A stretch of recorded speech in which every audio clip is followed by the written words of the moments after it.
أشهد أن لا إله إلا الله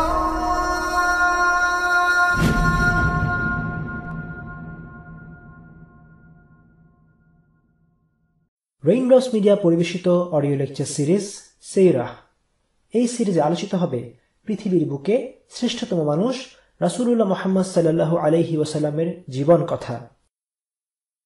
ইন্নাল হামদালিল্লাহি ওয়াসসালাতু ওয়াসসালামু আলা রাসূলিল্লাহি ওয়া আলা আলিহি ওয়া আসহাবিহি ওয়া সাল্লামা তাসলিমান কাসীরান মাজিদান ইলা ইয়াউমিদ্দিন, আম্মা বা'দ। আজ 26শে শাবান, হিজরি 1439 সাল। আমরা মুসলিমরা অনেকেই জানি না হিজরি সালের গণনা ঠিক কবে থেকে শুরু হয়েছে। আল্লাহ রাসূল সাল্লাল্লাহু আলাইহি ওয়াসাল্লামের সময়ে কোনো দিন তারিখ ছিল না। তখন মানুষ কোনো বড় ঘটনাকে রেফারেন্স হিসেবে ধরে বছর এবং মাস গণনা করত। যেমন আল্লাহ রাসূল সাল্লাল্লাহু আলাইহি ওয়াসাল্লামের জন্ম হয়েছিল 570 ঈসাই সালে, কিন্তু 570 সাল বলে আরবের লোকেরা কিছু জানত না। আল্লাহ রাসূল সাল্লাল্লাহু আলাইহি ওয়াসাল্লামের জন্ম যে বছর হয়, ঠিক সেই একই বছরে খুব বড় একটা ঘটনা ঘটে, আর সেটা হলো হস্তি বাহিনীর ধ্বংস হওয়া। এটা ছিল আরবের ইতিহাসে একটা বড় ঘটনা, যা আমরা আগেই আলোচনা করেছি। তাই মানুষ এভাবে মনে রেখেছে যে আল্লাহ রাসূল সাল্লাল্লাহু আলাইহি ওয়াসাল্লামের জন্ম হয়েছে আব্রাহার হস্তি বাহিনীর ধ্বংস হওয়ার বছরে। তারা কোনো সাল বা দিন তারিখ মনে রাখত না, তাদের বছরের হিসাব ছিল, তারা মাস গণনা করত, কিন্তু সেই মাসের ক্রম তারা নিজেদের সুবিধা মতো পরিবর্তন করত। আল্লাহ রাসূল সাল্লাল্লাহু আলাইহি ওয়াসাল্লাম যেদিন মদিনায় এলেন, সেই দিনটি ছিল হিজরি ক্যালেন্ডারের প্রথম দিন। কিন্তু সেদিন ক্যালেন্ডার প্রবর্তিত হয়নি, কারণ তখন খুব বড় সভ্যতা গড়ে ওঠেনি। ইসলাম ছিল ছোট একটা শহরের মধ্যে সীমাবদ্ধ। এই শহরের সাইজটা ছিল এখনকার মদিনার মসজিদে নববীর যে সাইজ, ঠিক সেটার সমান। হিজরি ক্যালেন্ডার প্রবর্তিত হয়েছিল ওমর রাদিয়াল্লাহু আনহুর সময়ে। তখন ইসলামী সভ্যতা বিশাল আকার ধারণ করেছে, লোক সংখ্যা বেড়েছে বহুগুণে। ওমর ইবনুল খাত্তাব রাদিয়াল্লাহু আনহুর খিলাফতকালে একবার এক লোক তার বন্ধুর কাছ থেকে কিছু ঋণ নেয়, আর ঋণ নেবার সময় বলে শাওয়াল মাসে, অর্থাৎ অমুক মাসে ফেরত দেবে। তার বন্ধু ধরেই নেয় পরবর্তী বছরের সেই মাসেই সে টাকা ফেরত পাবে। কিন্তু যখন সে টাকা ফেরত চাইল, লোকটি বলল, আমি তো বলিনি পরবর্তী বছরের শাওয়াল মাসে। সে বলেছে শুধু শাওয়াল মাস, কিন্তু কোন বছরের শাওয়াল সেটা পরিষ্কার করে বলেনি। এই সমস্যার সমাধানে প্রয়োজন হলো একটি নতুন ক্যালেন্ডার প্রবর্তন করা। ওমর রাদিয়াল্লাহু আনহু অন্যান্য সাহাবীদের সাথে পরামর্শ করলেন, জানতে চাইলেন কোন দিন থেকে এই ক্যালেন্ডার শুরু করা যায়। অনেকে অনেক রকমের পরামর্শ দিল। বিভিন্ন মত যাচাই করার পর সিদ্ধান্ত নেওয়া হলো, যেদিন আল্লাহ রাসূল সাল্লাল্লাহু আলাইহি ওয়াসাল্লাম মদিনায় পা ফেলেছেন, সেই দিনটি হবে হিজরি ক্যালেন্ডারের প্রথম দিন। কেন তারা হিজরতের দিনটিকে ক্যালেন্ডারের প্রথম দিন হিসেবে বাছাই করলেন? এর কারণ হলো আল্লাহ রাসূল সাল্লাল্লাহু আলাইহি ওয়াসাল্লামের হিজরত ছিল একটি নতুন ইতিহাসের সূচনা, একটি পরিবর্তনের সূচনা। ইসলামের ইতিহাসে সবচেয়ে তাৎপর্যপূর্ণ ঘটনার একটি হলো আল্লাহ রাসূল সাল্লাল্লাহু আলাইহি ওয়াসাল্লামের হিজরত। সাহাবীরা তাই ইসলামের সূচনা বিন্দুকে হিজরি ক্যালেন্ডারের সূচনা বিন্দু হিসেবে নির্ধারণ করে হিজরি ক্যালেন্ডার প্রবর্তন করলেন। এখান থেকে আমরা সাহাবীদের দৃষ্টিভঙ্গি সম্পর্কে একটা আভাস পাই। তারা ইসলামের ইতিহাসকে, ইসলামের টার্নিং পয়েন্টগুলোকে খুব গুরুত্বের সাথে দেখতেন। নবীজি সাল্লাল্লাহু আলাইহি ওয়াসাল্লামের জন্মদিবস, মৃত্যু দিবস নিয়ে তারা মাথা ঘামাতেন না। তাই সাহাবীদের সময়ে আমরা আল্লাহ রাসূল সাল্লাল্লাহু আলাইহি ওয়াসাল্লামের জন্মদিবস নিয়ে দিবস ভিত্তিক কোনো উদযাপন দেখি না। তাই তারা হিজরি ক্যালেন্ডারের সূচনা বিন্দু হিসেবে আল্লাহ রাসূল সাল্লাল্লাহু আলাইহি ওয়াসাল্লামের জন্মদিবসকে বাছাই করেননি, করেছেন হিজরতের দিনটিকে। আমরা ঠিক করি উল্টোটা। আল্লাহ রাসূল সাল্লাল্লাহু আলাইহি ওয়াসাল্লামের জন্মদিবসকে কেন্দ্র করে উৎসব করি, কিন্তু সাহাবীরা দিবস ভিত্তিক আনুষ্ঠানিকতায় বিশ্বাস করতেন না। তার আল্লাহ রাসূল সাল্লাল্লাহু আলাইহি ওয়াসাল্লামের সুন্নাহকে সবচেয়ে বেশি প্রাধান্য দিয়েছেন। আমাদেরও উচিত দিন ভিত্তিক এই নাটকেপনার দৃষ্টিভঙ্গি বদলে ফেলা। যাই হোক, মূল কাহিনীতে প্রবেশ করা যাক। মুশরিকরা যখন দেখল মুসলিমরা একে একে পরিবার পরিজন নিয়ে ধন সম্পদ ফেলে মদিনায় জমা হচ্ছে, তারা খুব অস্থির হয়ে গেল। মুসলিমদের মদিনায় হিজরতের ফলাফল কি হতে পারে তাদের অজানা ছিল না। তারা টের পেয়েছিল আউস এবং খাজরাজ গোত্র রাসূলুল্লাহ সাল্লাল্লাহু আলাইহি ওয়াসাল্লামের নেতৃত্বে এক হচ্ছে, এবং তাদের মিলিত শক্তির সাথে পেরে ওঠা সহজ কথা নয়। তারা মূলত দুটি বিষয় নিয়ে আশঙ্কাগ্রস্ত হয়ে পড়ে।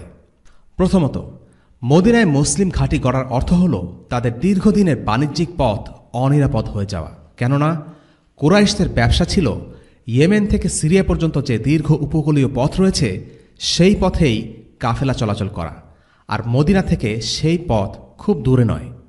আর মদিনা মুসলিমদের হাতে চলে গেলে কুরাইশ কাফেলার মদিনা ঘেঁষা এই রুটটি নিরাপত্তাহীন হয়ে পড়বে। কেননা কুরাইশরা বুঝতে পেরেছিল দীর্ঘ ১৩ বছর অত্যাচার করার পর মুসলিমরা কুরাইশদের এমনি এমনি ছেড়ে দেবে না, কুরাইশদের সাথে মুসলিমদের যুদ্ধ হবেই। যদিও তখন জিহাদের আয়াত নাজিল হয়নি, কিন্তু কুরাইশরা বুঝতে পারছিল আজ হোক কাল হোক মুসলিমদের সাথে কুরাইশদের একটা বোঝাপড়া হবেই হবে। দ্বিতীয়ত, কুরাইশরা দীর্ঘদিন ধরে আরবের একচ্ছত্র ক্ষমতার যে স্বপ্ন দেখে আসছিল, মদিনায় মুসলিমদের উত্থান হলে সে স্বপ্নে মুসলিমরা ব্যাঘাত ঘটাবে। আরব উপদ্বীপে ইসলামী শক্তি জেগে উঠলে তা কুরাইশ আধিপত্যের জন্য একটা বড় হুমকি। আল্লাহ রাসূল সাল্লাল্লাহু আলাইহি ওয়াসাল্লামের মূল বার্তা তাওহীদকে অস্বীকার করলেও কুরাইশরা তাওহীদের অর্থ ঠিকই বুঝতে পেরেছিল। তারা বুঝতে পেরেছিল আল্লাহ রাসূল সাল্লাল্লাহু আলাইহি ওয়াসাল্লাম হলেন শেষ নবী, আর তিনি এসেছেন একটি গ্লোবাল এজেন্ডা নিয়ে। আরব উপদ্বীপ এবং আরব উপদ্বীপের বাইরে পৃথিবীর সমস্ত জায়গায়, প্রতিটি ঘর আর উপত্যকায় ইসলামের আধিপত্য বিস্তার করতে এসেছে। কাজেই মুসলিমদের উত্থান হওয়া মানে আরব উপদ্বীপ জুড়ে কুরাইশদের দীর্ঘদিনের মর্যাদা আর ক্ষমতার প্রভাব বলয় সংকুচিত হয়ে আসা। অত্যাচার, নির্যাতন, প্রলোভন, সমঝোতা, মিডিয়া ক্যাম্পেইন, হত্যার হুমকি, বয়কট কিছুই যখন আর কাজ করল না, তখন কুরাইশরা ক্ষুব্ধ ষাঁড়ের মতো ফুসলে উঠল। ব্যর্থ পরাজিত মানুষের মতো বেপরোয়া, মরিয়া, অস্থির, উন্মাদ প্রায় কুরাইশরা গুপ্ত হত্যার পরিকল্পনা করল মুহাম্মদ সাল্লাল্লাহু আলাইহি ওয়াসাল্লামকে। তাকে তারা মারবেই, তা যে করেই হোক। দারুন নাদওয়ার সংসদে গুরুত্বপূর্ণ অধিবেশন বসল। অধিবেশনের শিরোনাম মুহাম্মাদকে কিভাবে থামানো যায়। মক্কার সংসদের এই অধিবেশন প্রসঙ্গে আল্লাহ তাআলা বলেন, وَإِذْ يَمْكُرُ بِكَ الَّذِينَ كَفَرُوا لِيُثْبِتُوكَ أَوْ يَقْتُلُوكَ أَوْ يُخْرِجُوكَ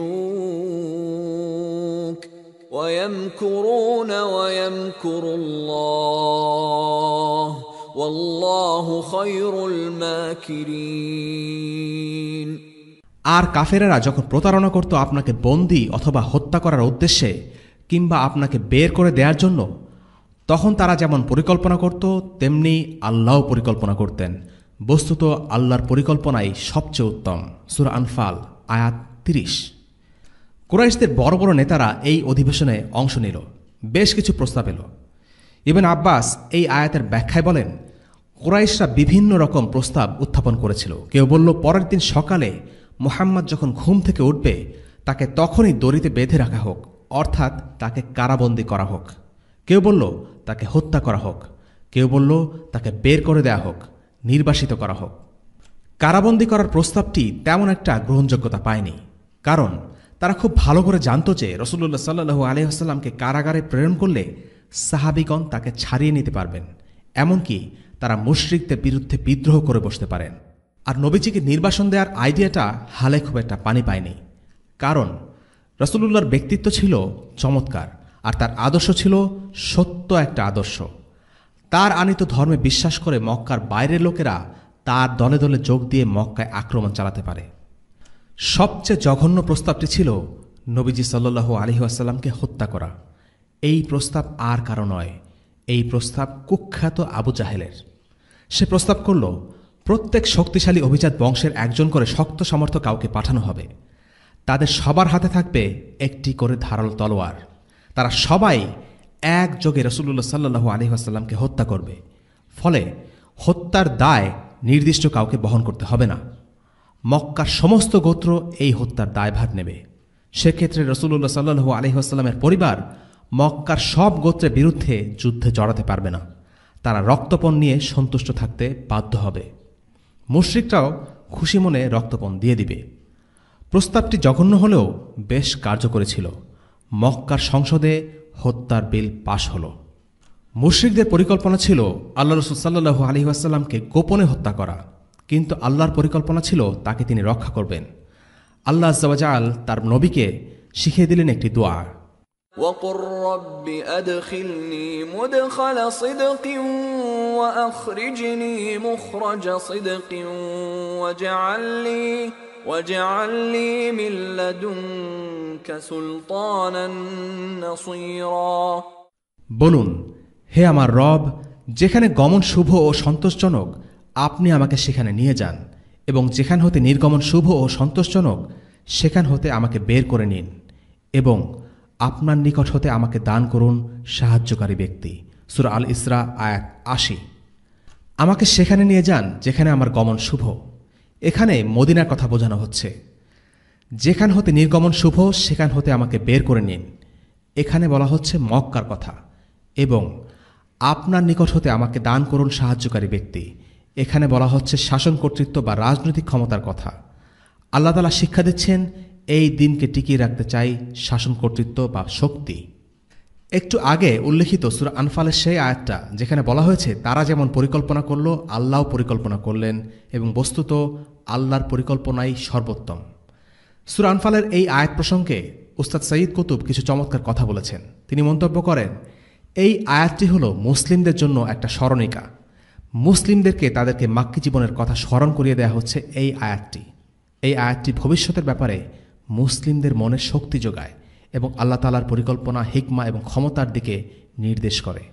প্রথম যুগের মুসলিমরা এই বিষয়গুলো খুব ভালো করে অনুধাবন করতে পেরেছিলেন, কারণ তাদের চোখের সামনেই এই ঘটনাগুলো ঘটে।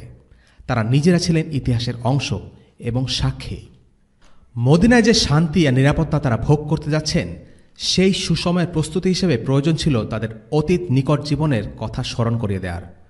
মুশরিকরা নবীজিকে বন্দী করতে চেয়েছিল, তাকে হত্যা করতে চেয়েছিল মক্কা থেকে চিরতরে নির্বাসিত করতে। শেষ পর্যন্ত তারা হত্যা করার ব্যাপারে একমত হয়। খুবই জঘন্য একটা পরিকল্পনা করেছিল তারা, একজনকে দিয়ে নয়, সবগুলো গোত্রের সদস্যদের দিয়ে এই হত্যাকাণ্ডের মিশন জুড়ে দিতে চেয়েছিল। এই আয়াতটি একটি বাস্তবতার দিকে ইঙ্গিত করে, আর তা হল আল্লাহ তাআলার ক্ষমতা আর শক্তির সামনে দুর্বল, হীন, নীচ মানুষগুলো কী বা করতে পারে? কিছুই না। আল্লাহই সব কিছুর উপরে ক্ষমতাবান। এবার ফেরা যাক রাসূলুল্লাহ সাল্লাল্লাহু আলাইহি ওয়াসাল্লামের কাছে। আল্লাহ তাআলার কাছ থেকে হিজরতের অনুমতি পাওয়ার পর রাসূলুল্লাহ সাল্লাল্লাহু আলাইহি ওয়াসাল্লাম আবু বকর রাদিয়াল্লাহু আনহুকে বিষয়টি জানানোর জন্য তার বাড়ির উদ্দেশ্যে বের হলেন। সাধারণত আল্লাহ রাসূল সাল্লাল্লাহু আলাইহি ওয়াসাল্লাম আবু বকর রাদিয়াল্লাহু আনহুর বাসায় যেতেন সকালে অথবা সন্ধ্যায়, কিন্তু সেদিনের কথা ছিল ভিন্ন। তিনি এসেছেন দুপুরের একটা সময়। সাধারণত সেই সময়টায় কেউ কারো বাসায় যেত না। প্রচণ্ড গরমে সেটা ছিল বিশ্রামের সময়। আয়েশা রাদিয়াল্লাহু আনহা সেদিনের কথা বর্ণনা করেন, আমরা দেখলাম একজন মানুষ মুখ কাপড়ে ঢেকে আমাদের বাড়ির দিকে আসছেন। আবু বকর রাদিয়াল্লাহু আনহু তাকে দেখেই বুঝতে পারলেন যে তিনি আল্লাহ রাসূল সাল্লাল্লাহু আলাইহি ওয়াসাল্লাম। আবু বকর রাদিয়াল্লাহু আনহু নবীজিকে দেখে বলে উঠলেন, নিশ্চয়ই গুরুত্বপূর্ণ কোনো ব্যাপার, তা না হলে তিনি এই অসময়ে এভাবে আসতেন না। কারণ দুপুরবেলা বিশ্রামের সময়ে রাসূলুল্লাহর এভাবে আসার কথা না। নবীজি ঘরে ঢুকলেন। আবু বকর রাদিয়াল্লাহু আনহু তার বসার জন্য জায়গা করে দিলেন। একটি বর্ণনা অনুসারে সেখানে ছিলেন আবু বকর রাদিয়াল্লাহু আনহুর দুই মেয়ে আয়েশা এবং আসমা রাদিয়াল্লাহু আনহুমা। নবীজি আবু বকরকে বললেন, সেখানে যেন আর কেউ না থাকে। আবু বকর বললেন, এখানে যারা আছে তারা সবাই তো আপনার পরিবারের সদস্য। আবু বকর বুঝাতে চাইলেন, আমার পরিবার তো আপনার নিজের পরিবারের মতোই, তাই আপনি তাদের বিশ্বাস করতে পারেন এবং তাদের সামনেই গুরুত্বপূর্ণ কথা বলতে পারেন, তারা আপনার কথা গোপন রাখবে। এরপর রাসূলুল্লাহ সাল্লাল্লাহু আলাইহি ওয়াসাল্লাম আবু বকরকে বললেন, আবু বকর, আল্লাহ তাআলা আমাকে মক্কা ত্যাগ করে মদিনায় হিজরত করার অনুমতি দিয়েছেন। আবু বকর রাদিয়াল্লাহু আনহু বললেন, আল্লাহ রাসূল, আমি কি আপনার সাথে যেতে পারি? রাসূলুল্লাহ সাল্লাল্লাহু আলাইহি ওয়াসাল্লাম বললেন, হ্যাঁ, অবশ্যই। রাসূলুল্লাহ সাল্লাল্লাহু আলাইহি ওয়াসাল্লামের সাথে যাওয়ার অনুমতি পেয়ে আবু বকর রাদিয়াল্লাহু আনহু কাঁদতে লাগলেন। আয়েশা বলেছেন, সেদিন আমার পিতা খুশিতে যেভাবে কেঁদেছিলেন, আমি কোনোদিন কাউকে আনন্দে এভাবে কাঁদতে দেখিনি। একজন মানুষ যে খুশিতেও কাঁদতে পারে সেটা আয়েশা সেদিন প্রথম জেনেছিলেন। মদিনায় হিজরত করা খুব আনন্দদায়ক ভ্রমণ ছিল তা কিন্তু নয়।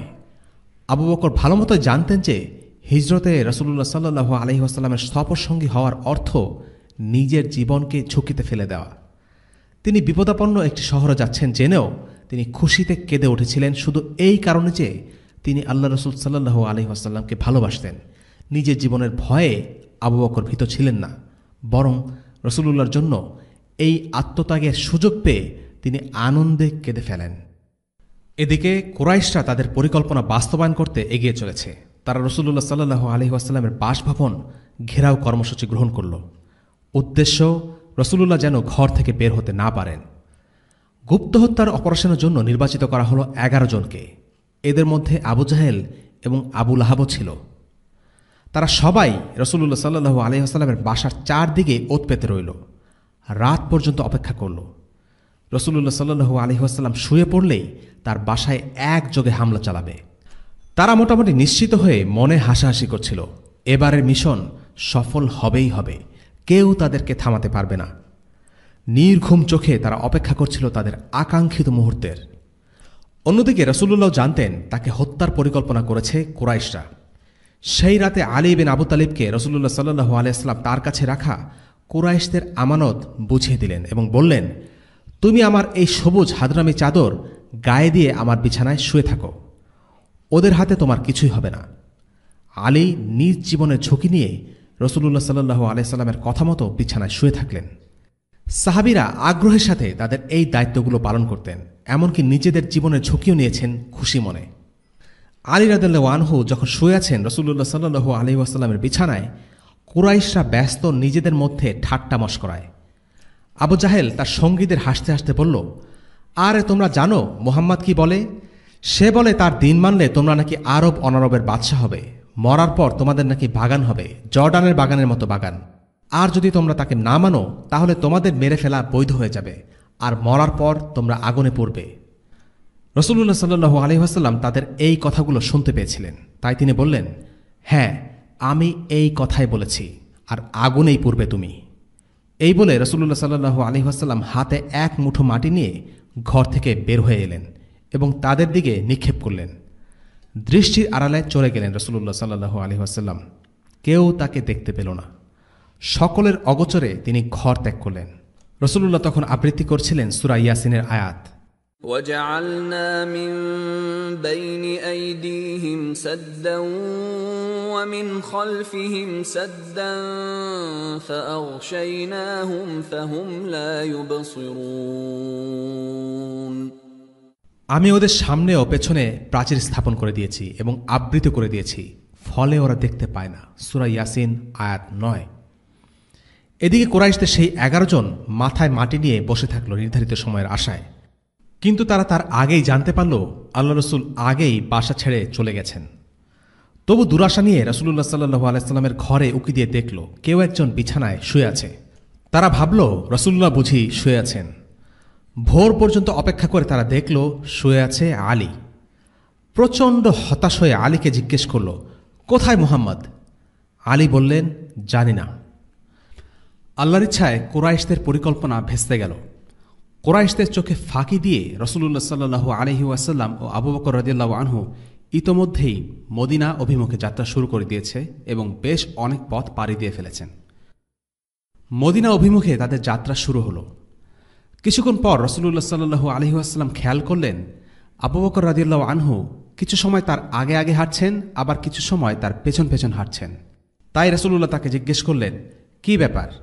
কখনো তুমি আমার সামনে চলছো, আবার কখনো পিছে চলছো, কেন? আবু বকর বললেন, আমার যখন মনে হয় কেউ আপনাকে সামনের দিক থেকে হঠাৎ আক্রমণ করতে পারে তখন আমি আপনার সামনে চলে যাই, আবার যখন মনে হয় কেউ আপনাকে পেছন থেকে আক্রমণ করতে পারে তখন আমি আপনার পেছন পেছন হাঁটি। রাসূলুল্লাহ প্রশ্ন করলেন, আবু বকর তুমি কোনটা চাও, আমার ক্ষতি নাকি তোমার ক্ষতি? আবু বকর বললেন, ইয়া আল্লাহর রাসূল, আমার ক্ষতি হলে হোক, কিন্তু আপনার ক্ষতি হোক এটা আমি হতে দিতে চাই না। এটাই ছিল রাসূলুল্লাহ সাল্লাল্লাহু আলাইহি ওয়াসাল্লামের সবচেয়ে ঘনিষ্ঠ সাহাবী, যিনি ছিলেন নবীদের পরে শ্রেষ্ঠ মুমিন, আবু বকর রাদিয়াল্লাহু আনহুর জবাব। এরপর তারা একটা গুহার কাছে পৌঁছলেন। প্রথমে আবু বকর রাদিয়াল্লাহু আনহু গুহার ভেতরে ঢুকে সব কিছু ভালোমতো পরীক্ষা করে দেখলেন যে সেখানে কোনো সাপ, বিছা অথবা কোনো শত্রুদল ঘাপটি মেরে আছে কিনা। সবকিছু নিরাপদ দেখে তিনি রাসূলুল্লাহ সাল্লাল্লাহু আলাইহি ওয়াসাল্লামকে ভিতরে আসতে বললেন। কিন্তু কুরাইশ মুশরিকরা তাদের গতিবিধি নজরদারি করতে সক্ষম হয় এবং গুহার খুব কাছে চলে আসে। আবু বকর রাদিয়াল্লাহু আনহু রাসূলুল্লাহ সাল্লাল্লাহু আলাইহি ওয়াসাল্লামকে বললেন, হে আল্লাহর রাসূল, যদি মুশরিকদের কেউ মাথা নিচু করে পা বরাবর তাকায় তাহলে তারা আমাদের দেখে ফেলবে। রাসূলুল্লাহ সাল্লাল্লাহু আলাইহি ওয়াসাল্লাম খুব নির্ভীক কণ্ঠে বললেন, আবু বকর, এমন দুজন সম্পর্কে তোমার কি ধারণা যাদের তৃতীয় সঙ্গী হচ্ছেন আল্লাহ? তুমি কি তাদের নিরাপত্তা নিয়ে চিন্তিত হবে? গুহার খুব কাছে এসেও মুশরিকদের ফিরে যাওয়ার একটা কারণ ছিল খুবই অদ্ভুত, একটি অতি ঠুনকো মাকড়সার জাল।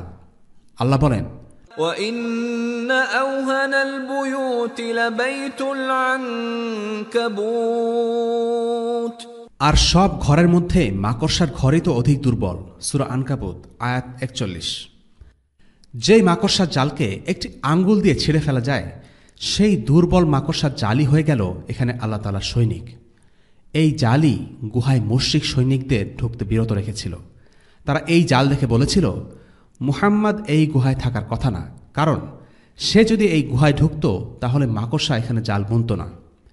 এই কারণে তারা ফিরে গেল। এখান থেকে সবচেয়ে বড় শিক্ষা হচ্ছে, আল্লাহ যদি চান তিনি তার সুবিশাল সৃষ্টির মধ্য থেকে সবচেয়ে দুর্বলতম সৃষ্টিকেও সৈনিক হিসেবে কাজে লাগাতে পারেন। হিজরতের দিনে রাসূলুল্লাহ সাল্লাল্লাহু আলাইহি ওয়াসাল্লামের সঙ্গে ছিলেন শুধু আবু বকর, সাহাবাদের কেউই সেখানে ছিলেন না। তার উপর মুশরিকরা তাদের ঘিরে রেখেছিল। কিন্তু রাসূলুল্লাহ সাল্লাল্লাহু আলাইহি ওয়াসাল্লামকে সেই ভয়ানক পরিস্থিতি থেকে বাঁচানোর জন্য আল্লাহ তাআলা নিজেই যথেষ্ট ছিলেন।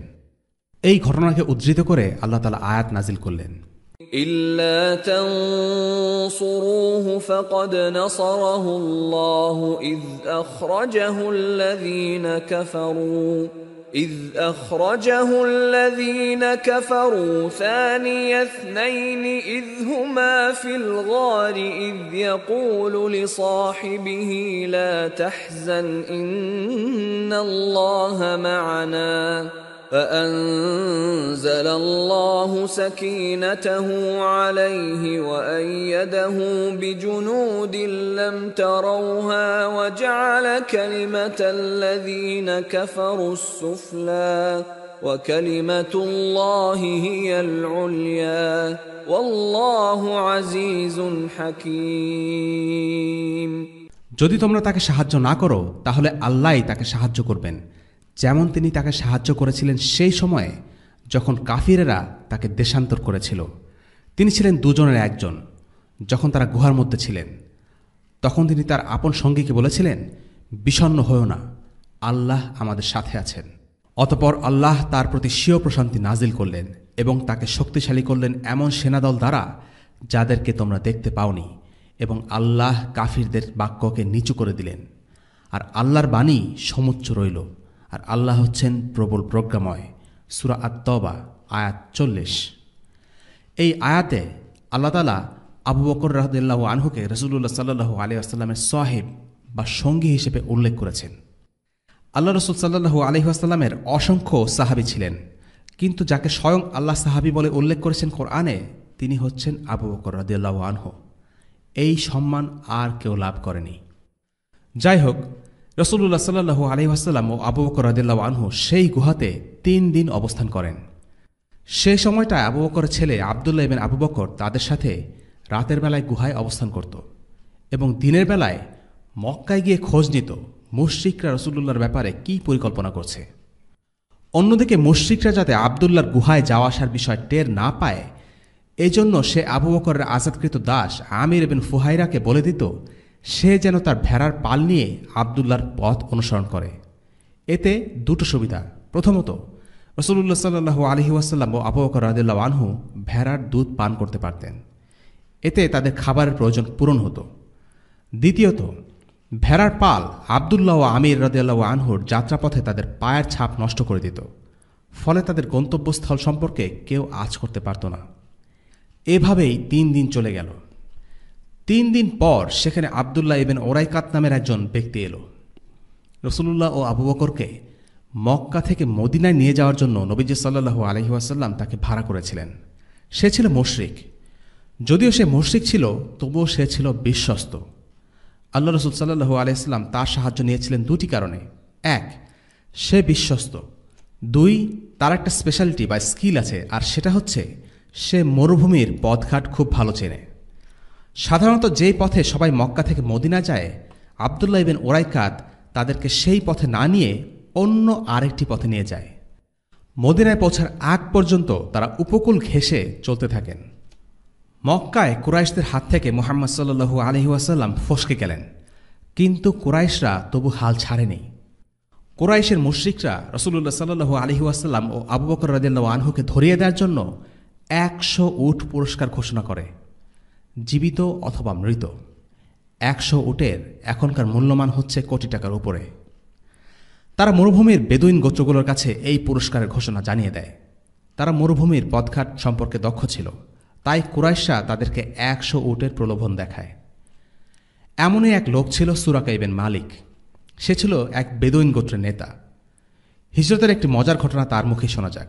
সুরাকা বর্ণনা করে, আমি বন্ধুদের সাথে বসে আড্ডা দিচ্ছিলাম। এমন সময় একজন এসে বলল, আমি দিগন্তের দিকে 2 জন লোককে দেখেছি। কুরাইশরা 2 জনকে খুঁজছে, মনে হয় তারাই সেই 2 জন লোক। আমি তাকে বাধা দিয়ে বললাম, আরে না, তারা সেই লোক হতে পারে না। কিছুক্ষণ আগেও এই 2 লোক এখানে ছিল, এইমাত্র চলে গেছে। আসলে আমি ঠিকই জানতাম যে ওই 2 জন লোক আসলে মুহাম্মদ আর আবু বকর, কিন্তু আমি নিজেই 100 উট পাওয়ার লোভে তাদেরকে মিথ্যে বলি। এরপর সুরাকা সেখানে আরও কিছুক্ষণ বসে থাকল, কারণ চট করে উঠে গেলে কেউ তাকে সন্দেহ করতে পারে। তারপর সে বাসায় গিয়ে তার চাকরকে বলল তার ঘোড়াটি প্রস্তুত করে লুকিয়ে রাখতে। কিছুক্ষণ পর সে পেছনের দরজা দিয়ে বের হয়ে গেল, সাথে নিল একটা লম্বা বর্শা। কেউ যেন সেই বর্শা দেখতে না পায়, এজন্য সেই বর্শাটি মাটির সাথে ঘেঁষে ঘেঁষে নিয়ে গেল। তারপর ঘোড়ায় চড়ে রাসূলুল্লাহ সাল্লাল্লাহু আলাইহি ওয়াসাল্লাম ও আবু বকর রাদিয়াল্লাহু আনহুকে ধরার জন্য রওনা দিল। কিছুক্ষণ পর আবিষ্কার করল সে ওই লোকের দাবিই ঠিক। ওই 2 লোক আসলেই রাসূলুল্লাহ সাল্লাল্লাহু আলাইহি ওয়াসাল্লাম ও আবু বকর রাদিয়াল্লাহু আনহু। কোটিপতি হওয়ার সুযোগ থেকে সুরাকা মাত্র অল্প কিছু হাত দূরে। অন্যদিকে আবু বকর রাদিয়াল্লাহু আনহু বারবার পিছনে ফিরে তাকাচ্ছিলেন, আর রাসূলুল্লাহ সাল্লাল্লাহু আলাইহি ওয়াসাল্লাম নিশ্চিন্ত মনে কুরআন পাঠ করছিলেন। তিনি একবারও পেছনে ফিরে তাকাননি। তিনি নিশ্চিতভাবে জানতেন যে আল্লাহ তাআলা তাদেরকে নিরাপদে রাখবেন। আর আবু বকর রাদিয়াল্লাহু আনহু নিজেকে নিয়ে চিন্তিত ছিলেন না, তিনি চিন্তিত ছিলেন রাসূলুল্লাহ সাল্লাল্লাহু আলাইহি ওয়াসাল্লামের নিরাপত্তা নিয়ে। কিছুক্ষণ পর আবু বকর রাদিয়াল্লাহু আনহু বুঝতে পারলেন যে কেউ একজন তাদের অনুসরণ করছে। তিনি রাসূলুল্লাহ সাল্লাল্লাহু আলাইহি ওয়াসাল্লামকে ব্যাপারটি জানালেন। রাসূলুল্লাহ আল্লাহর কাছে দোয়া করলেন। তৎক্ষণাৎ সুরাকা ঘোড়া থেকে পড়ে গেল, আর ঘোড়াটি মাটিতে বসে গেল। লোভী সুরাকা ঘোড়াটিকে আবারও সামলানোর চেষ্টা করল, কিন্তু সে আবারও ঘোড়া থেকে পড়ে গেল। এমন ঘটনা তার জীবনে আর কখনো ঘটেনি। তৃতীয়বার যখন একই ঘটনা ঘটল, তখন সুরাকার চোখে মুখে একরাশ ধুলি এসে পড়ল। সুরাকা বুঝতে পারল যে এই লোকের সাথে আল্লাহর সাহায্য আছে। এরপর সে রাসূলুল্লাহ সাল্লাল্লাহু আলাইহি ওয়াসাল্লামকে অনুরোধ করল যেন তাকে ছেড়ে দেয়া হয়। কিছুক্ষণ আগেও এই সুরাকা পুরস্কারের লোভে রাসূলুল্লাহকে কুরাইশদের হাতে তুলে দেওয়ার জন্য খুঁজছিল। এখন সে নিজের বেঁচে থাকা নিয়ে চিন্তিত। সুরাকা শেষ পর্যন্ত হার মানল। রাসূলুল্লাহকে বলল, আমার নিরাপত্তার জন্য একটি চিঠি লিখে দিন। রাসূলুল্লাহ সাল্লাল্লাহু আলাইহি ওয়াসাল্লাম আমির ইবনে ফুহাইরাকে একটি নিরাপত্তাপত্র লেখার নির্দেশ দেন। পত্রটি লেখা হয়েছিল চামড়া অথবা হাড়ের উপর। সুরাকা এই পত্রটিকে স্মারক চিহ্ন হিসেবে নিজের কাছে রেখে দেয়। 8-9 বছর পর নবীজি সাল্লাল্লাহু আলাইহি ওয়াসাল্লামের পারস্য অবরোধের সময় সুরাকা মুসলিমদের হাতে বন্দী হয়। সুরাকা তখন সেই নিরাপত্তাপত্রটি বের করে দেখালে মুসলিমরা তাকে ছেড়ে দেয়। নিরাপত্তাপত্র জোগাড় করে মক্কায় ফিরে যায় সুরাকা। কিন্তু ফিরে আসার পথে সুরাকার সাথে একটি দলের দেখা হয়। সেই দলটিও রাসূলুল্লাহ সাল্লাল্লাহু আলাইহি ওয়াসাল্লামকে খুঁজছিল। সুরাকা তাদেরকে বলে, খুঁজে লাভ নেই, সে এখন তোমাদের ধরাছোঁয়ার বাইরে। আসলে এই কথা বলে সে তাদের নিরুৎসাহিত করছিল। সে চাচ্ছিল না যে কেউ নবীজিকে ধরতে আসুক, কারণ তার মন ততক্ষণে পরিবর্তন হয়ে গেছে। এই সুরাকা আর আগের সুরাকা নেই। সুরাকা একটু আগেও নবীজিকে ধরিয়ে দিতে লাখ টাকা স্বপ্ন দেখেছিল, আর সে এখন নিজেই নবীজির পাহাড়দার। এভাবেই আল্লাহ মানুষের হৃদয়কে বদলে দেন। সুরাকা হিদায়াত লাভ করল। পরবর্তীতে সুরাকার সাথে কি হয়েছিল সেই ঘটনা জানাজানি হয়ে যায়, লোকমুখে ছড়িয়ে পড়ে, কারণ ঘটনাটা খুবই অবিশ্বাস্য। কুরাইশরা সুরাকার উপর খুব ক্ষেপে যায়, কারণ সে আল্লাহ রাসূল সাল্লাল্লাহু আলাইহি ওয়াসাল্লামকে দেখতে পেয়েও তাকে আটকাতে ব্যর্থ হয়। কিন্তু তাদের কিছু করা ছিল না, কারণ সুরাকা ছিল শক্তিশালী গোত্রের নেতা। তারা ভয় পাচ্ছিল সুরাকার সাথে ঘটে যাওয়া ঘটনাটা জানাজানি হয়ে গেলে মানুষজনের মধ্যে নবীজির ব্যাপারে ইতিবাচক ধারণা জন্ম দেবে। তাই আবু জাহেল সুরাকার গোত্র বনু মুদলিজকে অপমান করে কবিতা রচনা করে। সুরাকাও পাল্টা কবিতা লিখে জবাব দেয়। ইসলামকে 70 দিন জানা সত্ত্বেও ইসলাম গ্রহণ না করার জন্য সে আবু জাহেলের সমালোচনা করে। কবিতার মাধ্যমে সে ইসলামের পক্ষে ক্যাম্পেইন চালায়। সে সবাইকে জানিয়ে দেয় শীঘ্রই এমন একটা সময় আসবে যখন মানুষ দলে দলে ইসলামের ছায়াতলে যোগ দেবে। তবে সুরাকা ইবনে মালিক রাদিয়াল্লাহু আনহুর একটা ঘটনা না জানলেই নয়। আল্লাহ রসুলের সাথে যখন তার দেখা হয় তখন রসুল্লাহ সাল্লু আলহি আসাল্লাম তাকে বলেছিলেন, আচ্ছা সুরাকা, যদি এমন হয় তুমি পারস্যের রাজা কিসরার হাতের বালা বা ব্রেসলেটগুলো একদিন পাও, তাহলে বিষয়টা কেমন হবে? আল্লাহ রসুল সাল্লু আলহি আসাল্লাম আসলে এর মাধ্যমে একটা ভবিষ্যৎবাণী করছিলেন যে একদিন ইসলাম পারস্য দখল করবে, আর এই বেদুইন সুরাকা সেদিন পারস্যের রাজা কিসরার ব্রেসলেটগুলো নিজের হাতে পরতে পারবে। বেশ কয়েক বছর পরের কথা, ওমর রাদিয়াল্লাহু আনহুর খিলাফতের সময় মুসলিমরা সত্যি সত্যি পারস্য বিজয় করল এবং রাজা কিসরার যাবতীয় দামি ধনসম্পদ গনিমত হিসেবে লাভ করল। তার মধ্যে কিসরার 2টো ব্রেসলেটও ছিল। ওমর রাদিয়াল্লাহু আনহু তখন সুরাকাকে ডেকে পাঠালেন আর ব্রেসলেট 2টো তার লোমশ 2 হাতে পরিয়ে দিলেন। এরপর বললেন, আল্লাহু আকবার, সকল প্রশংসা আল্লাহর জন্য, যিনি পারস্যের রাজা কিসরা ইবনে হুরমুজের হাত থেকে বালাজোড়া ছিনিয়ে এনেছেন, যে কিনা বলতো আমি হচ্ছি মানবজাতির রব, আর পরিয়ে দিয়েছেন বনু মুদলিজের বেদুইন সুরাকা ইবনে মালিক জুসামের হাতে। ওমর চাচ্ছিলেন সবাই এই দৃশ্য দেখুক। আজ থেকে কয়েক বছর আগে নবীজি বলেছিলেন মরুভূমির বেদুইন সুরাকা কিসরার ব্রেসলেট পরিধান করবে, আর আজকে তা সত্যি হয়েছে।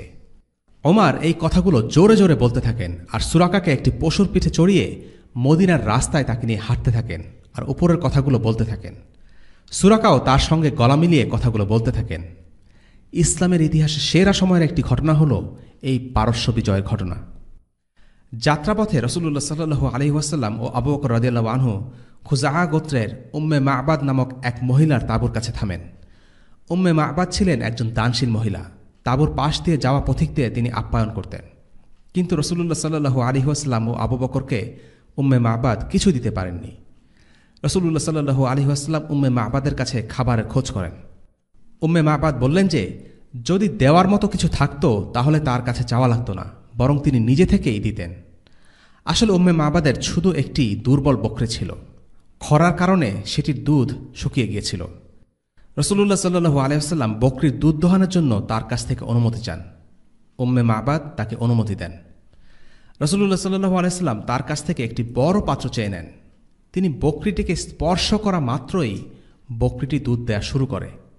পাত্র না ভরা পর্যন্ত বকরিটি দুধ দিতে থাকল। পাত্রটি ভরে গেলে রসুল্লাহ সাল্লু আলাইসাল্লাম প্রথমে তা উম্মে মা'বাদকে দেন। এরপর একে একে সবাই তৃষ্ণা মিটিয়ে দুধ পান করেন।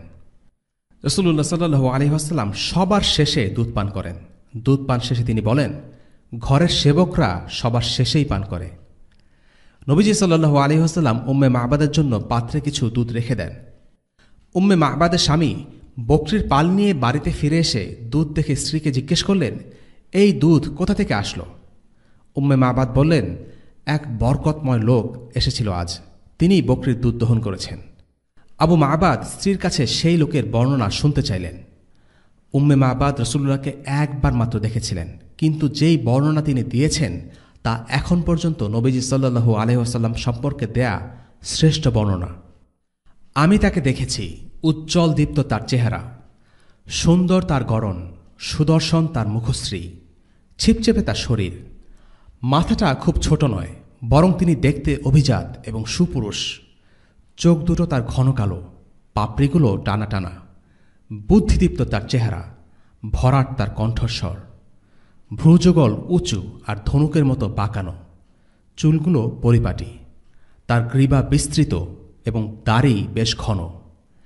তার গাম্ভীর্য তার আত্মমর্যাদা প্রকাশ করে। তার কথা বুদ্ধিমত্তার পরিচয় বহন করে।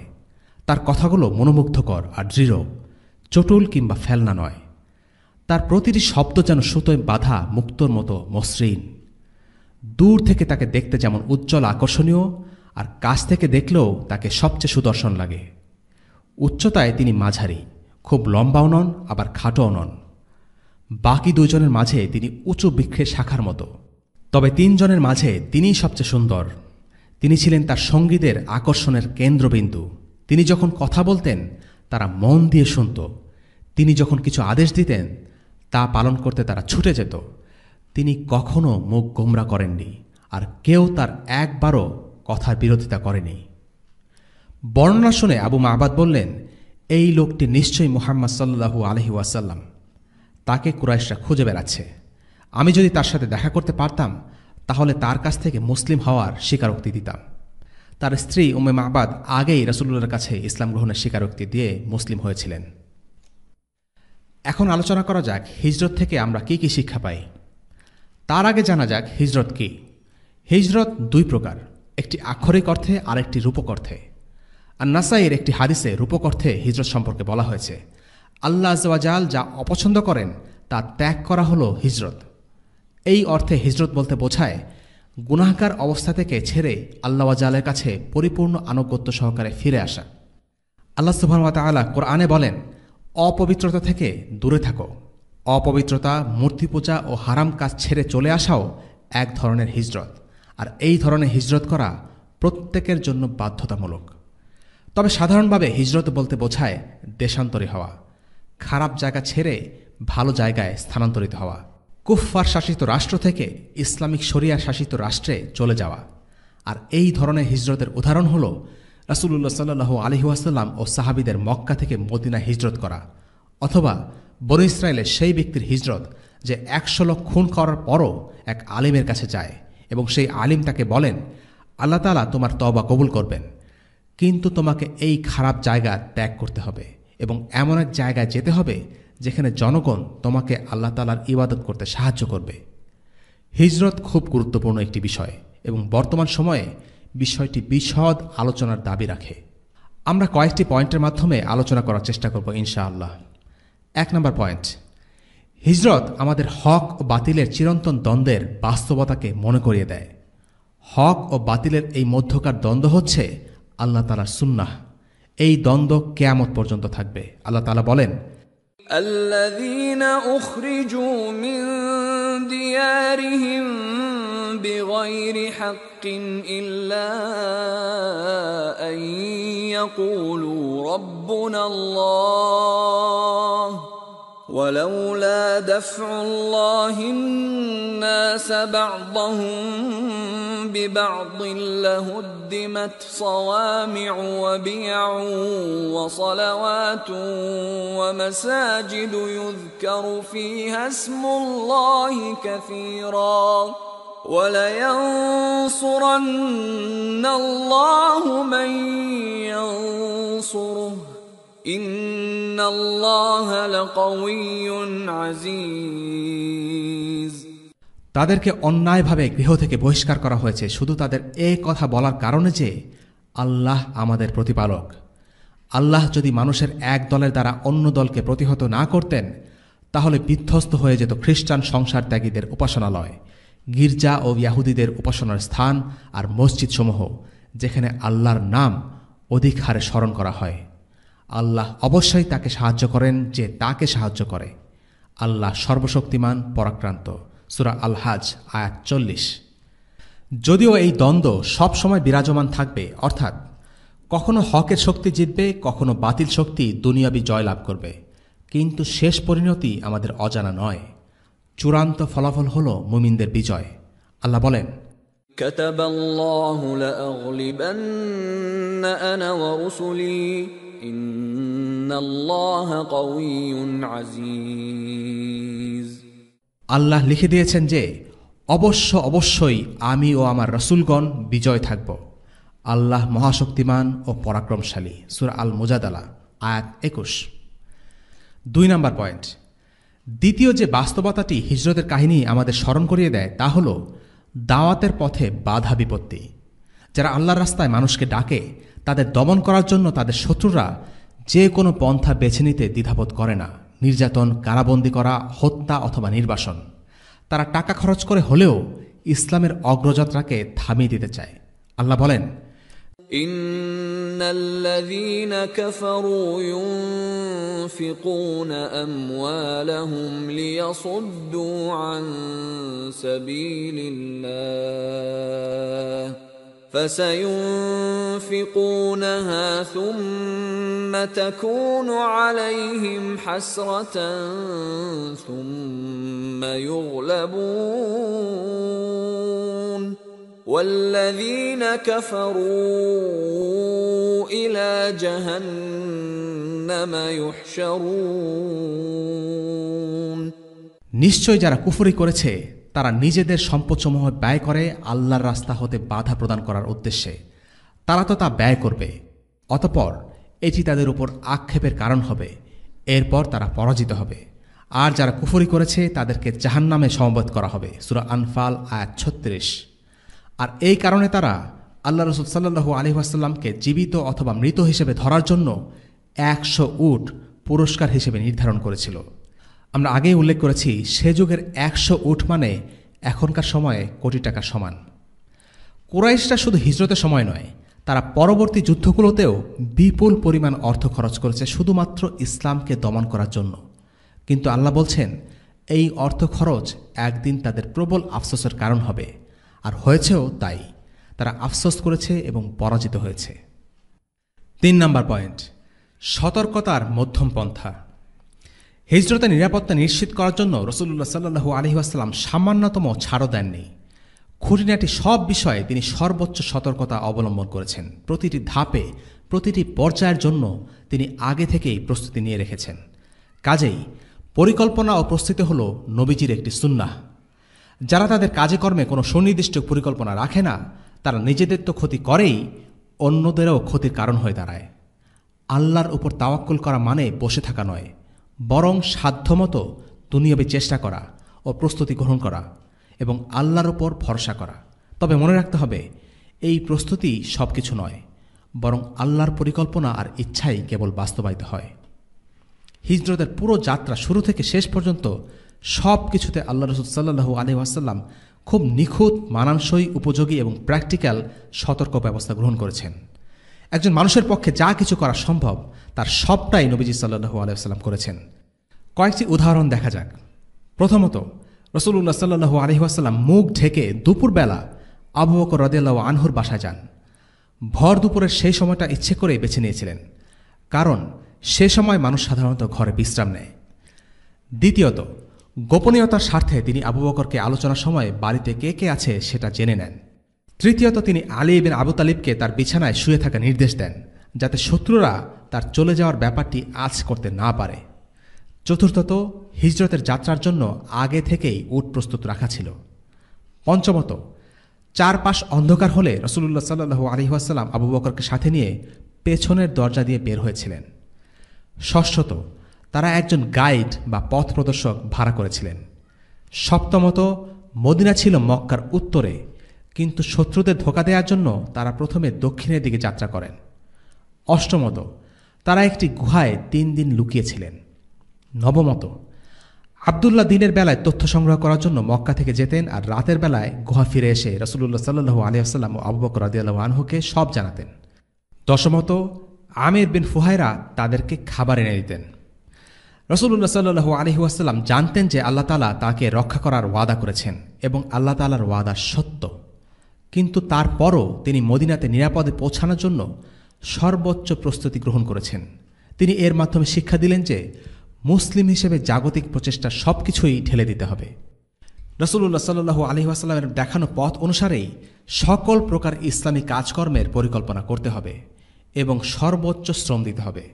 বিপদের ভয়ে প্রয়োজনীয় কাজ থেকে বিরত থাকা যাবে না, বরং যথাযথ সতর্কতা অবলম্বন করে কাজ করে যেতে হবে।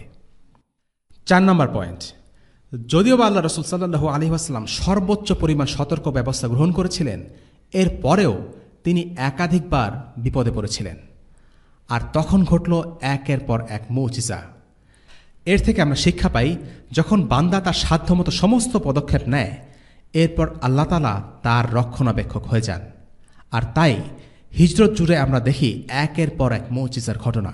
মাকড়সার জাল, সুরাকার বারবার মাটিতে পড়ে যাওয়া, উম্মে মাহবাদের বকরির দুধ দহনের ঘটনা, সবগুলোই আল্লাহর পক্ষ থেকে সাহায্য। আমরা মুসলিমরা অনেকে মনে করি শুধু আল্লাহর রাসূল বলেই নবীজিকে আল্লাহ সাহায্য করেছেন, কিন্তু না, এটা ভুল ধারণা। আল্লাহ তার যে কোনো বান্দাকেই সাহায্য করতে পারেন। আমাদের সময়েও জিহাদের ময়দান থেকে অনেক কারামতের কাহিনী আমরা জানতে পারি, যেখানে আল্লাহ তাআলা বান্দাদেরকে অলৌকিকভাবে সাহায্য করেছেন। ৫ নম্বর পয়েন্ট, মুসলিম নারীদের সাহসী ভূমিকা। হিজরতের ঘটনার সিংহভাগ বর্ণিত হয়েছে আয়েশা রাদিয়াল্লাহু আনহার সূত্রে। পুরো ঘটনা তিনিই সংরক্ষণ করেছেন। আসমা বিনতে আবি বকরকে বলা হয় জাতুন নিতাকায় বা 2 ফিতাওয়ালি। মক্কা থেকে মদিনা হিজরতের সময় তিনি রাসূলুল্লাহ সাল্লাল্লাহু আলাইহি ওয়াসাল্লাম ও তার বাবার জন্য থলেতে পাথেয় ও মশক গুছিয়ে দিচ্ছিলেন, কিন্তু মুখে বাঁধার জন্য কাছে কোনো রশি খুঁজে পাচ্ছিলেন না। তখন তিনি নিজের কোমরের নিতাক বা বন্ধনী খুলে 2 টুকরো করে একটি দিয়ে থলে এবং অন্যটি দিয়ে মশকের মুখ বেঁধে দেন। এটা দেখে রাসূলুল্লাহ সাল্লাল্লাহু আলাইহি ওয়াসাল্লাম তার জন্য দোয়া করেন, আল্লাহ যেন এর বিনিময়ে জান্নাতে তাকে 2টি নিতাক দান করেন। এজন্য তার নাম হয় জাতুন নিতাকায়েন। হিজরতের পরে তার উপর বেশ ঝড় যায়। আবু বকর চলে যাওয়ার পর আবু জাহেল সহ কুরাইশের বেশ কিছু লোক তার বাড়িতে আসে। আসমা দরজা খুলে দেন। আবু জাহেল আবু বকরের ব্যাপারে জানতে চায়। আসমা জবাব দিলেন তিনি জানেন না। এই কথা শুনে আবু জাহেল তার গালে জোরে আঘাত করেন, কিন্তু তারপরেও তিনি রাসূলুল্লাহ সাল্লাল্লাহু আলাইহি ওয়াসাল্লাম ও তার পিতা আবু বকরের নিরাপত্তার কথা ভেবে ধৈর্য ধারণ করে সয়ে নেন। এখানে আরেকটি ব্যাপার লক্ষণীয় যে তিনি সত্য গোপন করেছিলেন এবং মুসলিমদের নিরাপত্তার স্বার্থে সেটা করা যায়। আবু বকরের পিতা আবু কুহাফা অর্থাৎ আসমা বিনতে আবু বকরের দাদা ছিলেন অন্ধ। তিনি এসে বললেন, আমার ছেলে দেখছি তোমাকে ভালো ঝামেলার মধ্যে ফেলে গেছে, তোমার জন্য কোনো টাকা পয়সাও রেখে যাননি। আসমা ছিলেন বুদ্ধিমতী। তিনি একটি বস্তার মধ্যে কিছু পাথর ভরে নিয়ে এসে তার দাদার হাতে ধরিয়ে দিয়ে বোঝাতে চাইলেন যে তার পিতা আবু বকর অনেক টাকা পয়সা রেখে গেছেন। দাদা শুনে খুব খুশি হলেন। দাদাকে শান্ত রাখার জন্যই তিনি এই কাজটি করেছিলেন। হিজরত পরবর্তী ঝড়কে খুব বুদ্ধিমত্তার সাথে সামলে নিয়েছিলেন আসমা বিনতে আবু বকর রাদিয়াল্লাহু আনহা। 6 নম্বর পয়েন্ট, গোপনীয়তার ক্ষেত্রে ভারসাম্য রক্ষা করা অর্থাৎ ব্যালেন্স মেইনটেইন করা। হিজরতের সময়ে এবং মাক্কি জীবনের শেষ দিকে রাসূলুল্লাহ সাল্লাল্লাহু আলাইহি ওয়াসাল্লাম প্রায় সব কাজেই অত্যন্ত গোপনীয়তা রক্ষা করে চলেছিলেন। ইসলাম ও মুসলিমদের রক্ষা করার জন্যই তিনি গোপনীয়তা বজায় রেখেছিলেন, কিন্তু গোপনীয়তা ও দাওয়ার মধ্যে অবশ্যই ভারসাম্য বজায় রাখতে হবে। হিজরতের একটি ছোট্ট ঘটনা দেখিয়ে দেয় কিভাবে দুটো কাজের মধ্যে সমন্বয় সাধন করতে হয়। নবীজি সাল্লাল্লাহু আলাইহি ওয়াসাল্লামের মক্কা ছেড়ে যাওয়ার বিষয়টি খুব কম লোকই জানত। আলী ইবনে আবু তালিব, আবু বকর ও তার পরিবার ছাড়া আর কেউই বিষয়টি জানতেন না। হিজরতের সময় রাসূলুল্লাহ সাল্লাল্লাহু আলাইহি ওয়াসাল্লাম ও আবু বকর যখন বের হলেন, তখন তাদের কিছুর দরকার হলে আবু বকরের ব্যবসায়িক পরিচিতি বেশ কাজে লাগত। কারণ আবু বকর রাদিয়াল্লাহু আনহু ব্যবসা সংক্রান্ত কাজের জন্য বিভিন্ন জায়গায় যেতেন, তাই তিনি মক্কার বাইরের অনেক গোত্রের কাছে পরিচিত ছিলেন। অন্যদিকে মক্কার বাইরের লোকজন রাসূলুল্লাহ সাল্লাল্লাহু আলাইহি ওয়াসাল্লামের নাম শুনলেও সরাসরি খুব একটা চিনত না। নবীজি সাল্লাল্লাহু আলাইহি ওয়াসাল্লাম মূলত মক্কা আর মক্কার বাইরে শুধু তাইফে তার দাওয়া কাজ করেছেন। অনেকেই তার নাম শুনেছিল, কিন্তু তিনি দেখতে কেমন ছিলেন সে সম্পর্কে তাদের কোনো ধারণাই ছিল না। আবু বকর রাদিয়াল্লাহু আনহু বেশ পরিচিত থাকায় কেউ তাদেরকে দেখলে আবু বকরের সাথে কথা বলতে এগিয়ে আসত। তারা আবু বকরকে জিজ্ঞেস করত যে তার সাথের লোকটি কে, অর্থাৎ তারা রাসূলুল্লাহ সাল্লাল্লাহু আলাইহি ওয়াসাল্লাম সম্পর্কে জিজ্ঞেস করত। তখন আবু বকর রাদিয়াল্লাহু আনহু জবাব দিতেন, তিনি হলেন আমার পথ প্রদর্শক, আমাকে পথ দেখিয়ে নিয়ে যাচ্ছেন। এই কথা শুনে তারা মনে করত আবু বকরের সাথে এই লোক অর্থাৎ রাসূলুল্লাহ সাল্লাল্লাহু আলাইহি ওয়াসাল্লাম আবু বকরের মরুভূমির মধ্য দিয়ে পথ দেখিয়ে নিয়ে যাচ্ছেন, অর্থাৎ গাইড। যদিও আবু বকর বুঝিয়েছেন ভিন্ন কথা, তিনি বুঝিয়েছেন রাসূলুল্লাহ সাল্লাল্লাহু আলাইহি ওয়াসাল্লাম তাকে আল্লাহ তাআলা নির্দেশিত পথের অভিমুখে দিক নির্দেশনা দিচ্ছেন। কিন্তু তিনি এটা এমনভাবে বলতেন যাতে রাসূলুল্লাহ সাল্লাল্লাহু আলাইহি ওয়াসাল্লামের আসল পরিচয় গোপন থাকে, কেননা নবীজি সাল্লাল্লাহু আলাইহি ওয়াসাল্লামের জীবন ছিল হুমকির মুখে। আবু বকর রাদিয়াল্লাহু আনহু মিথ্যাও বলেননি, ঘুরিয়ে কথা বলেছেন। এটাকে বলা হয় তাওরি, গোপনীয়তা রক্ষা করা। কিন্তু একই সাথে দিনের দাওয়াত দেওয়ার সময় নিজের পরিচয় প্রকাশ করে দেয়াটাই হিকমা। তাই হিজরতকালে যখন রাসূলুল্লাহ সাল্লাল্লাহু আলাইহি ওয়াসাল্লামের সাথে আবু বুরাইদা আল আসলামীর দেখা হয়, তখন তিনি নিজেকে সর্বশেষ রাসূল হিসেবেই নিজের পরিচয় দেন এবং তাকে ইসলামের দাওয়াত দেন। এরপরে আবু বুরাইদা ইসলাম গ্রহণ করেন। শুধু তাই নয়, পরবর্তীতে বুরাইদা রাসূলুল্লাহ সাল্লাল্লাহু আলাইহি ওয়াসাল্লামের সাথে 19টি যুদ্ধের মধ্যে 16টি যুদ্ধেই অংশগ্রহণ করেন। তিনি একজন মুজাহিদি ছিলেন না, তিনি ছিলেন একজন দায়ী। তার দাওয়াতে তার গোত্র আসলাম ইসলাম গ্রহণ করে। রাসূলুল্লাহ সাল্লাল্লাহু আলাইহি ওয়াসাল্লাম হিজরতের সময়ই 2 জন চোরকে দাওয়াত দিয়েছিলেন, তারাও মুসলিম হয়ে যায়। তিনি তাদের নাম জিজ্ঞেস করলে তারা বলে, আমাদের নাম হলো আল মুহানান। আল মুহানান মানে হলো অসম্মানিত ব্যক্তি। রাসূলুল্লাহ সাল্লাল্লাহু আলাইহি ওয়াসাল্লাম তাদের নাম বদলে দিয়ে তাদেরকে মুকরামান বা সম্মানিত ব্যক্তি হিসেবে ঘোষণা করেন। হিজরতের পুরো সময়টা জুড়েই সতর্কতা অবলম্বনের প্রয়োজন ছিল, কিন্তু আমরা দেখতে পাচ্ছি যখনই আল্লাহ রাসূল সাল্লাল্লাহু আলাইহি ওয়াসাল্লাম সুযোগ পেয়েছেন, দাওয়াতের সুযোগ হাতছাড়া করেননি। দাওয়াহ মানে যে খুব আনুষ্ঠানিকতা বজায় রেখে দাওয়াত দিতে হবে এমন না, বরং একজন দায়ী পরিস্থিতি ও সময়ের কথা মাথায় রেখে যে কোনো উপায়ে মানুষকে ইসলামের দিকে আহ্বান করার সুযোগ খোঁজেন। সাধারণ কথাবার্তাও দাওয়া হতে পারে। ইউসুফ আলাইহিসসালামকে যখন দুই কারাবন্দী তাদের স্বপ্নের ব্যাখ্যা জানতে চেয়েছিল, তিনি প্রথমেই তাদের স্বপ্নের ব্যাখ্যা না দিয়ে আগে তাদের চমৎকার সম্বোধনের মাধ্যমে নিজেদের কাছে আপন করে নিয়েছেন। তারপর তাদেরকে সেই মজলিসেই তাওহীদের দিকে আহ্বান করেছেন এবং এরপর তাদের স্বপ্নের ব্যাখ্যা দিয়েছেন। একজন দায়ীর মানসিকতা এমনই হওয়া উচিত।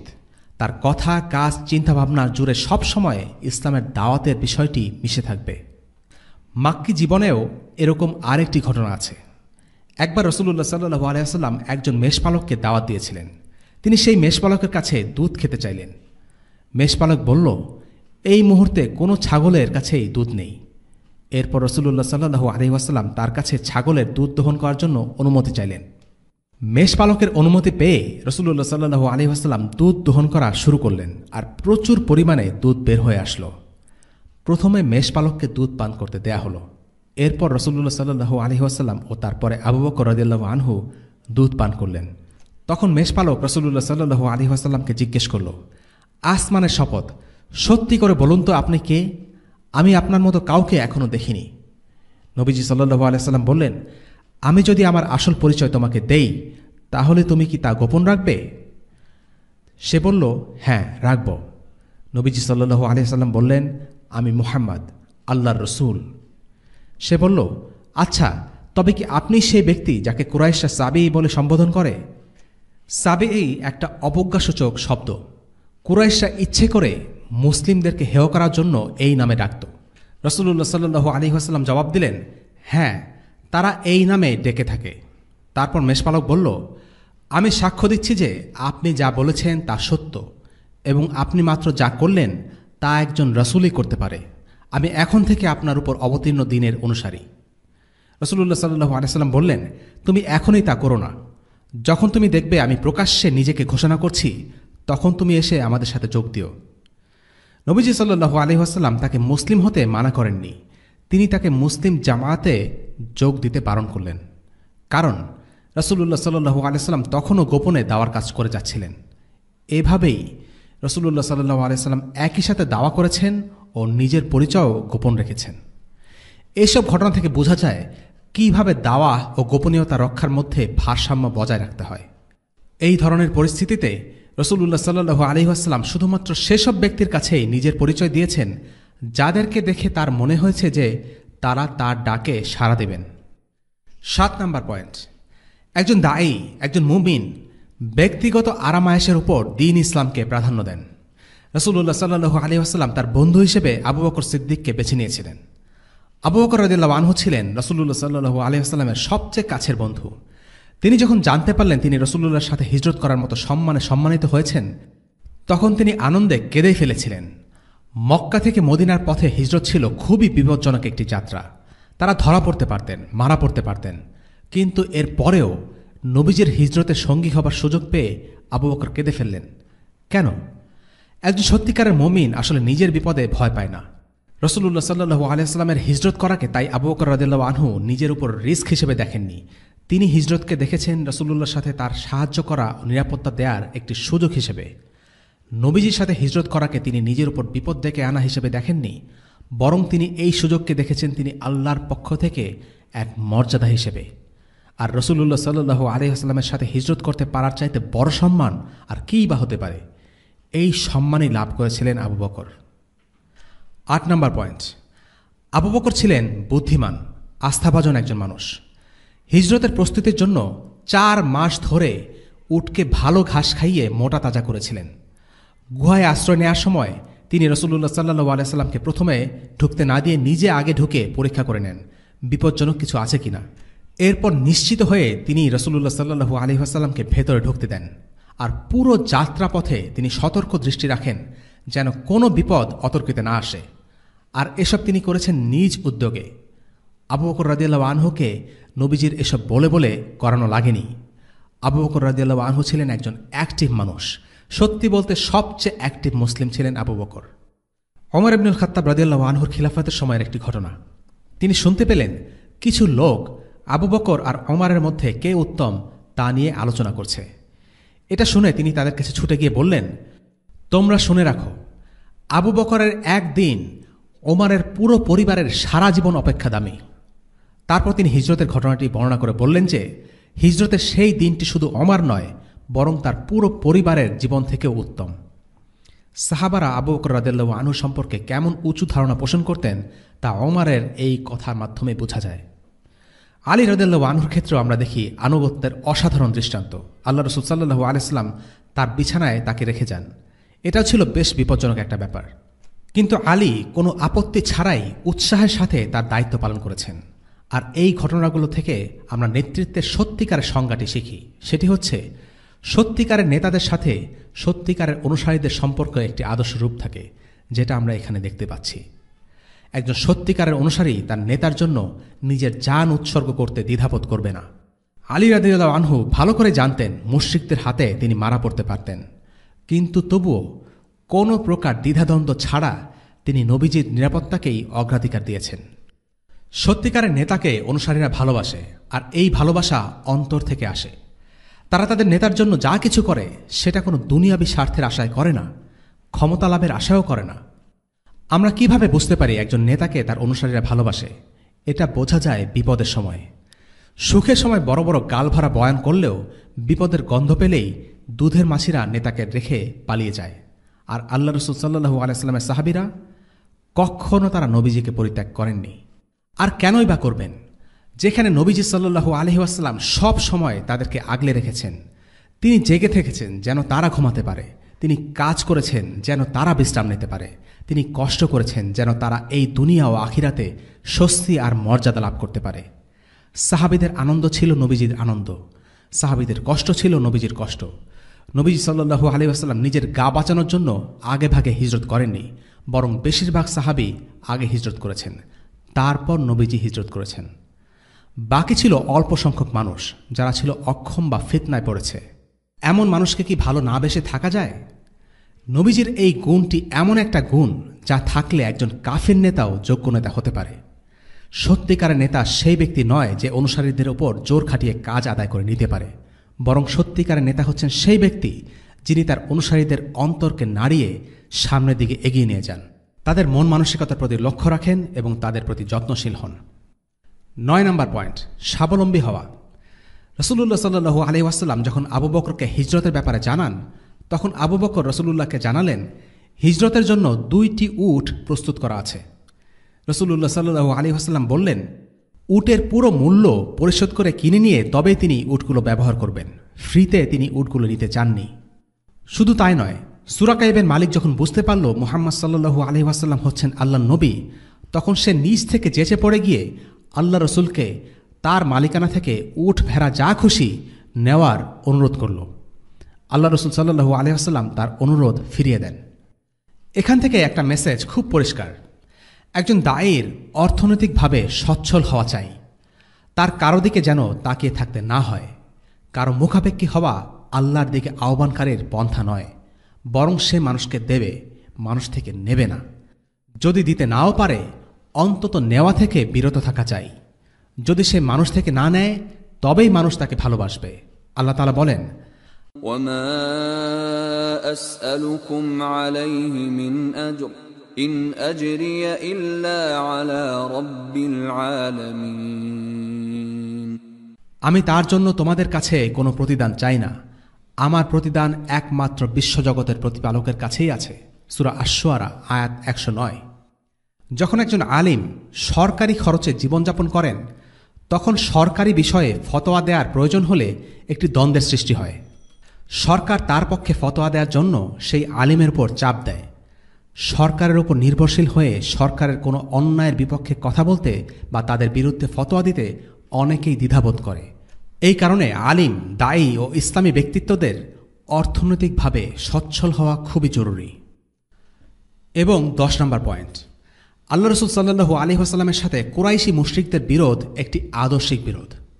এর প্রমাণ হচ্ছে কুরাইশিদের দ্বিমুখী আচরণ।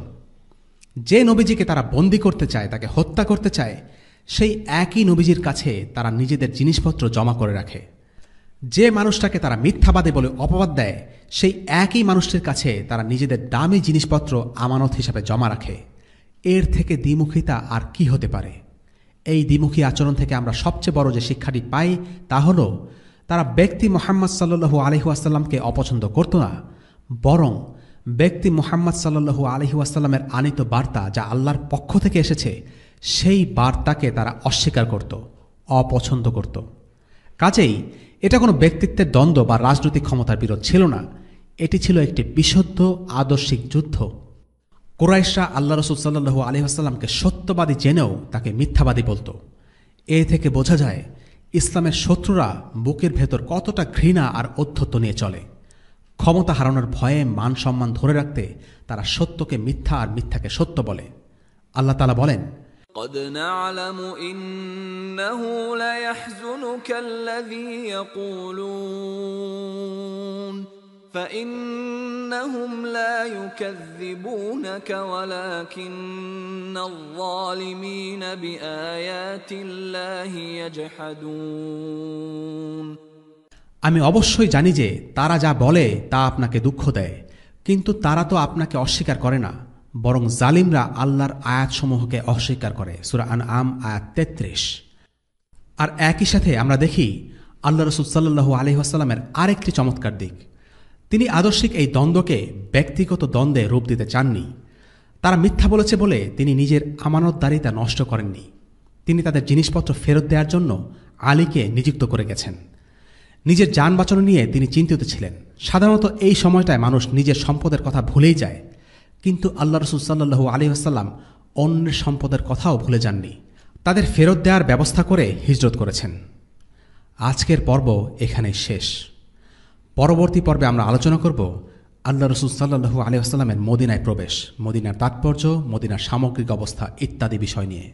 ওয়াসাল্লাল্লাহু আলা সাইয়্যিদিনা মুহাম্মদ ওয়া আলা আলিহি ওয়া আসহাবিহি ওয়াসাল্লাম। আলহামদুলিল্লাহি রাব্বিল আলামিন। আসসালামু আলাইকুম ওয়া রাহমাতুল্লাহি ওয়া বারাকাতুহু। রেইনড্রপস মিডিয়ার অন্যান্য প্রজেক্ট সম্পর্কে জানতে ভিজিট করুন www.raindropsmedia.org অথবা ফেসবুক পেজ www.facebook.com/raindropsmedia অথবা ইউটিউব চ্যানেল www.youtube.com/raindropsmediaorg2015